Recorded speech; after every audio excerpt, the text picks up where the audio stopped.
which will dictate SkyPath's maximum revenue, and not a soul in the room knows what those restrictions are. So how anyone can say that they know the costs on the one hand compared with the revenue on the other is beyond me. They can't.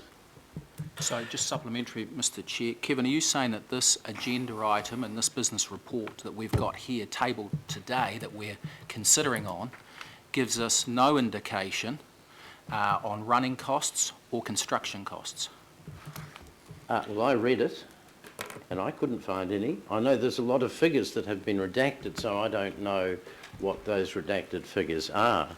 But I do know that even if the figures were not redacted, you still wouldn't know, because those figures are dependent upon NZTA's advice, and NZTA has not yet provided that advice. So I think it's factual to say you don't know what the costs are and you don't know what the revenue is. Thank you. Thank you. Thank you, Mr Clark, and thank you, Dr Hewitson. That's I've given you 25 minutes. Will I get my question? We'll give you a minute or so, Councillor Wood. Dr Wood? Okay. He's SkyPath PhD. It's probably to Dr Hewitson. It's just in relation to that long-term plan. If the council is talking about expending funds or appropriating funds to the SkyPath project, would you expect to see those funds listed, enumerated into the LTP? And can you comment whether you've seen those funds, or are there any funds specifically for SkyPath there? Because the existing LTP only has a short paragraph that essentially says that there will be signalling a future indication that the council may make a decision about SkyPath. There's no figures in the current LTP that indicate any costs or cost allocation for SkyPath. Thank you. And just the last one to Kevin. You've talked about this business of the number of staff that are going to be working on the project, security people and that. What's the view of Northcote residents in relation to health and safety, especially those in the close proximity to SkyPath? Well, health and safety issues are at the heart of our concerns about SkyPath, and they relate to many issues which our report highlighted, but fundamentally, if you have a look at that Bike to Bridge video, that is exactly the patronage intensity that the current resource consent approves, and exactly the patronage intensity required for SkyPath's viability. And you'll see in that video that the marshalling area required for exactly that patronage usage took up 14 metres of approaching runway, chock-a-block for traffic going one way. SkyPath claims it's going to deal with the same patronage intensity every summer weekend day, 4 ways, not one way. And to get to SkyPath's entry, they have to go not on a 14-metre wide access road, but on a footpath that's 2.3 metres wide and cannot be widened because it has a boundary fence on one side, it has a public road on the other, and the public road can't be reduced. So you've got a prospect of having... We don't want to get too detailed, Mr Clark. We don't want to get too detailed. Okay, that's fine. So basically, the crowd that SkyPath requires can't get to the thing. And if it can't get to the thing, the crowd is too big for the SkyPath to handle them safely. And then if they have to escape via egress, I don't believe they can. And there are 2 architects on our committee. Neither of us think it has a prayer of gaining its egress approval from either the police or the New Zealand Fire Service. And I mean by that, not even a prayer. Because when we do our proposals, we frequently get asked to increase the corridor within 1 floor of a high-rise building. not in a situation where we've got a crowd of thousands that have got a half a kilometre to go to the egress point. We cannot see how it will ever get its egress approval. Move receipt Thank and you, vote of gentlemen. thanks. Move receipt and a vote of thanks, Mr Chair. Yep.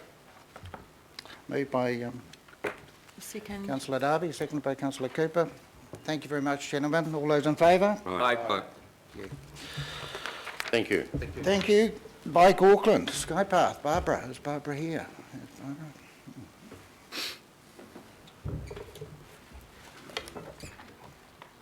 I have just 2 documents to distribute. Would that be all right, please? Thank you very much.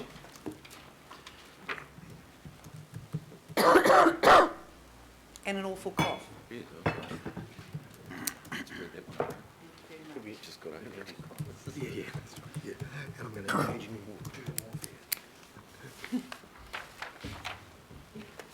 Barbara, you may start at any time. 5 minutes, thank you. Thank you very much, Mr Chairman. I've heard the clock start. Firstly, may I say it's an absolute pleasure to come and present to you today.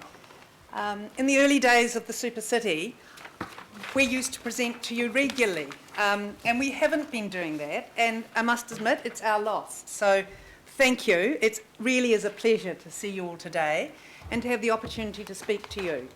But also because I'm probably not likely to speak to you before the election, can I also congratulate you on what you have done as a group for this city? Because this council, in its 2 terms, has put Auckland up there in the international city stakes. You've made a huge change to how Aucklanders see themselves. We have a pride in being Aucklanders that simply was not the case before you became councillors. So this is something that I genuinely would like to congratulate you on, because I'm a very, very loyal Aucklander, and I take huge pride in seeing that sense spreading right throughout our community. We're proud of the fact that now we have a motorway network that is just about joined up. We're immensely proud of the fact that today, for instance, and you can take great credit for this, is 1 year since the electric train started running, and we have a highly efficient train network. So that is what happens when a council of this nature works together to deliver the outcome that you have done as councillors. So thank you. Also, I'd like to congratulate the writer of the report that you received today, because that is absolutely superb. That report has managed to pull together all of the documentation you have been considering since 2011 on Skypath. I'm a planner by profession, and I have never ever seen a project examined, analysed and taken to the cleaners in the way that this project has. It is just stunning, the depth of analysis that you have undertaken. This is extremely responsible governance, and once again, I thank you for that, and I have to thank Marguerite, the writer of that report. So, I have actually briefly a few points I need to make in relation to the many pages that have been submitted by the Northcote Residents Associations. Just a couple of things that I really would like to address. You've had put in front of you today a letter from the owner of the Bike the Bridge event, which I know the Northcote Residents Association have filmed and have sent round as an indication of what riding the bridge will be. You'll see there that Callum has said that in no way does his Bike the Bridge represent what this will be as a transport facility and even a tourist facility. The video itself has a number of factual errors which mislead those viewing it and have disappointed us. Overall, it is a complete fallacy to try and draw similarities between one-off mass participation events, such as Bike the Bridge, and everyday patronage of available facilities. And I'll just draw an analogy again on that. This is our glorious pink path that's winning you international prizes. No one expected it to be so adored by the people of Auckland, and you, once again, you can take credit for that, because it was your $2 million that made it pink. And it's your $2 million that really put us up there in the international stakes. So that is the difference that this council can make when it just gives a little bit of a leg up. And that is really what's being asked from you today. It's the difference between something that's somewhat pedestrian and it's the difference between something that has you applauded throughout the world. And that is literally what's happening here. But let's remember that the first month or so that this was in existence, people said no one's using it. And yet within about 4 months, it hit 100,000 people using it. And what I'm saying to you is this is what happens.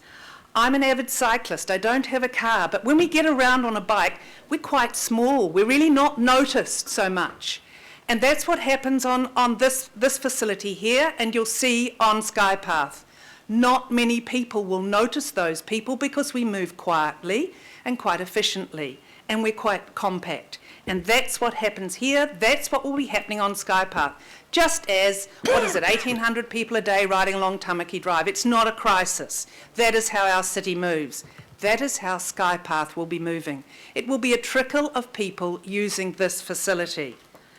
The other points that I think we need to deal with is your report alone makes it very clear. St Mary's Bay residents, there is no submissions opposing Skypath. It's simply not fair to say that the St Mary's Bay Residents Association is valid if it opposes Skypath, because none of its residents oppose it.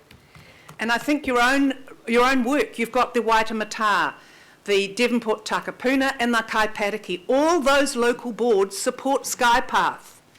And they are the ones who in theory should be representing some sort of NIMBY point of view. They don't. They want this facility. Your long-term plan has had overwhelming support for it. It's simply stunning how many people want Skypath. But because I don't have all day, I need you to look at this plan here, because this really tells you what Skypath is all about. This is NZTA's planning document, and it's their investment in Seapath. It's a nonsense to suggest that in some way the Transport Agency is not going to support Skypath. The Transport Agency, and I have nothing to do, nothing other than praise for the way they work in Auckland, they are immensely smart. They deliver projects on time, on budget, and their analytical skills are very good. They supported Skypath at the resource consent hearing.